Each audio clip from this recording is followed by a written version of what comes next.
આગળ વાત કરીએ તો સુપ્રસિદ્ધ યાત્રાધામ શામળાજીમાં વિષ્ણુ મંદિર ટ્રસ્ટની ગૌશાળામાં ગૌમાતાની જે રીતે સેવા ચાકરી થાય છે તે જોઈને કોઈ પણ ગૌભક્ત ગદગદિત થઈ જાય।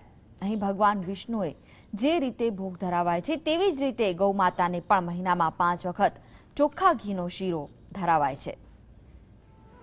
યાત્રાધામ શામળાજી ભગવાન વિષ્ણુની પવિત્ર ભૂમિ છે। આ મંદિરનું સંચાલન વિષ્ણુ મંદિર ટ્રસ્ટ દ્વારા કરવામાં આવે છે।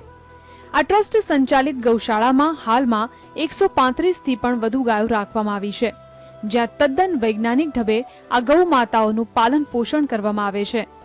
ભગવાન વિષ્ણુને રોજે રોજ રાજભોગ ધરાવવામાં આવતો હોવાથી અહીંના ટ્રસ્ટીઓ તેમજ કેટલાક વૈષ્ણવ ભક્તોને વિચાર આવ્યો હતો કે જો ભગવાનને રાજભોગ ધરાવાય તો પુરુષોત્તમ ભગવાનને પ્રિય એવી ગૌ માતાઓને પણ રાજભોગ ધરાવવો જોઈએ। આ વિચારના અંતે દર માસમાં 5 વખત ફરજિયાત ગૌ માતાઓને શીરો ખવડાવવાનું નક્કી કરાયું હતું, જે અંતર્ગત ટ્રસ્ટ દ્વારા ભક્તજનોના સહકાર અને દાનથી આ ગૌ માતાઓને શીરો ખવડાવવાનું શરૂ કરાયું છે, જે વર્તમાન યુગમાં ગૌ માતા પ્રત્યેની ધાર્મિક લાગણીને વ્યક્ત કરે છે।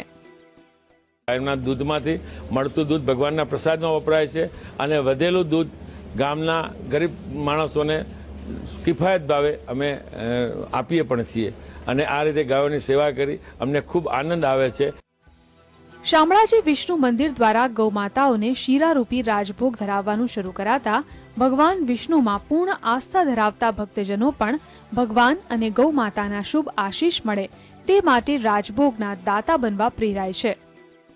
અને અમે અહીંયા ગાયોને અત્યારે શીરો બધાને ખવડાવ્યો છે। આ અધિક માસ છે એટલે અધિક માસમાં તો પરસોત્તમ ભગવાનની સેવા કરીએ તો પરસોત્તમ ભગવાનને તો ગાયો ખૂબ જ વાલી છે, તો એમની આપણે સેવા કરીએ તો પરસોત્તમ ભગવાન આપણા ઉપર જીત જવાના છે અને આપણી બધી મનોકામના પૂરી કરવાના જ છે। મહિનામાં 5 વખત ભક્તજનો ગૌ માતાની વિશેષ સેવા કરવાના આશય સાથે ધન્યતા અનુભવે છે। વર્તમાન યુગમાં હિન્દુ સંસ્કૃતિની પરંપરા પ્રમાણે ગૌ માતાની થઈ રહેલી સેવા જો દરેક ગૌશાળામાં શરૂ થાય તો ગૌ માતા ખરા અર્થમાં કામધેનુ સાબિત થઈ શકે તેમ છે। રાકેશ પટેલ, GSTV, અરવલ્લી।